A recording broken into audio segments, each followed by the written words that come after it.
Hi, my name is Sakshi.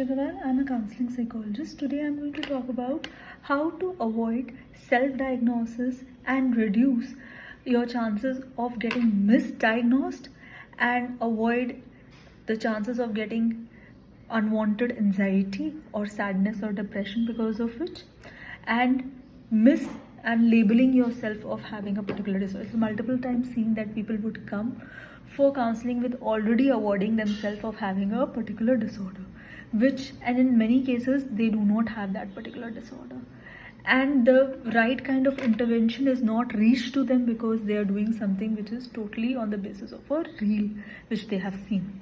So keep in mind, when you're coming to a psychologist, they will not diagnose you based on one symptom. They will always look at a symptom based on a cluster of symptoms in a particular setting or a particular area.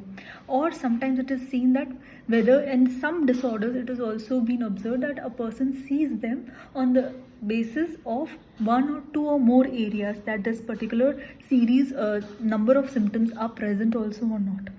Another thing, the duration to which a particular symptom is being seen. For example, a person avoiding themselves saying or labeling themselves saying that I have depression does not mean that just 1 or 2 days sadness is or low mood can lead to depression. Undergoing depression, as simple as a word says, or a low mood, can be in the chances of having it for at least more than 2 weeks, and there can be series of symptoms. They cannot be just one symptoms of low mood that can confirm. A low mood can also be based on an event which you did not like, can be based on hormonal changes, can be based on certain medications which you are taking, or certain physical symptoms because of which the low mood has been happening.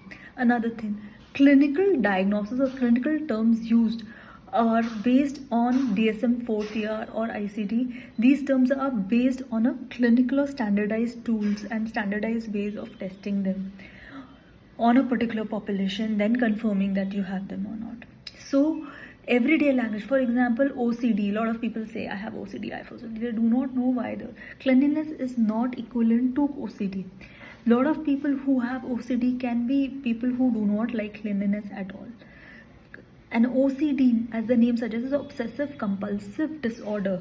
Obsession means a thought, obsessive thought, and compulsion means release of an action or repetitive behavior because of that thought. So it cannot confirm that a person has OCD because they are cleaning.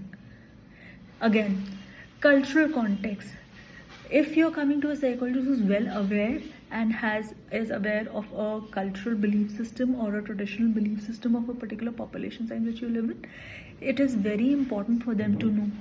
There are many a chance seen that kids who are studying abroad are being misdiagnosed of having ADHD when they do not have so, because a person is not aware of their cultural setting or their particular traditional belief systems. Now, another thing, having proper standardized testing is very much important.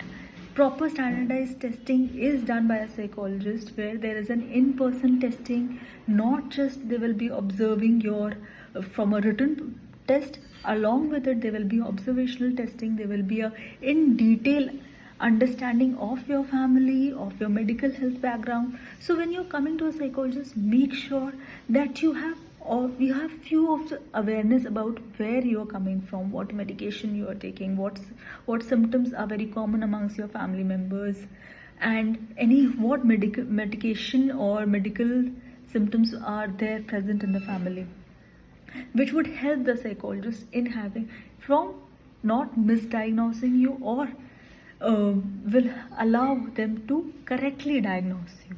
Multiple times is seen that the proper intervention or the recommendation is never reached to the person because of misdiagnosis or self-diagnosis.